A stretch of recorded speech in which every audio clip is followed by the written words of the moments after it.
डाक्टरहरू टेस्टको नाममा लुट्छन्, यो एउटा पनि सबैको मनमा आउँछ।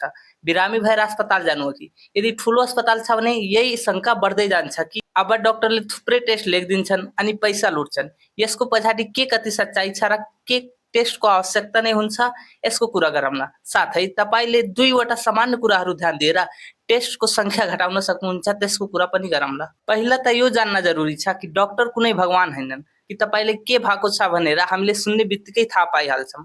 हुन त भगवान हैनन्, त्यही भएर होला कि हप्तापछि नै एउटा भिडियो भाइरल हुन्छ डाक्टरलाई दोष दिँदै। साथै कहिलेकाहीँ कुट्दै पनि भिडियो भाइरल हुन्छ। मान्छे भएर पनि होला कि लोभी हुन सक्छन्।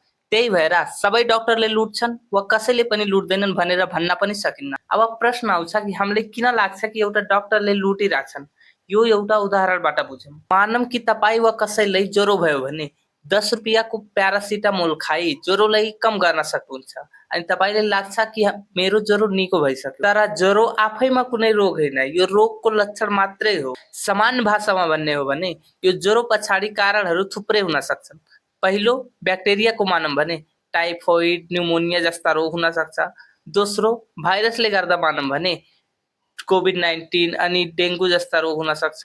तेस्रो, प्यारासाइटहरूले हेर्ने हो भने मलेरियाहरू हुन सक्छ। यस्तै अझै थुप्रै कारणहरू हुन सक्छन् एउटा ज्वरो पछाडि अनि सबैको फरक फरक उपचार हुन्छ।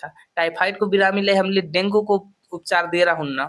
यो पनि प्रश्न आउँछ कि एउटा डाक्टरले कम टेस्ट लेख्छन् र अर्को डाक्टरले बढी। तर यहाँ कुरा आउँछ कि हामीले प्रमाणको अनुसारमा मान्छेले निको पार्ने हो, न कि कुनै तुक्काको अनुसारमा। मानौँ हामीले टाइफोइड, न्युमोनिया थाहा पाउनको लागि टेस्टहरू पठाए, तर पेसेन्टलाई मलेरिया निस्क्यो भने त्यो टेस्ट नलेख्नु पछाडिको जिम्मेवारी डाक्टरको हुन्छ। त्यही भएर सक्दो टेस्टहरू गराउन एकदमै जरुरी हुन्छ। यस्तै पेटको समस्या थुप्रै कुराहरूमा पनि हुन्छ। सो यो त भन्दिनँ कि कसैले लुट्दैनन्, तर टेस्ट गराउनु उत्तिकै जरुरी छ, नत्र तुक्काको औषधिले मुक्क नै हान्छ। तर यो दुई कुराहरू ध्यान दिनुभयो भने जुन डाक्टरले टेस्ट लेख्छन् उनले टेस्टको संख्या कम गर्दै जान्छन्। पहिलोमा छ आफ्नो अवस्थाको बारेमा हरेक कुरा सही भन्नु, कहिलेदेखि भयो, कसरी सुरु भयो, आफैले कसैको सुझाव वा गुगलबाट हेरेर कुनै औषधि खानु भएको छ कि नै भनेर सबै कुरा साच्चै भन्नु। डाक्टर जज गर्नको लागि बसेका छैनन्, उनले तपाईको अवस्थालाई निको पार्नको लागि बसेको छन्।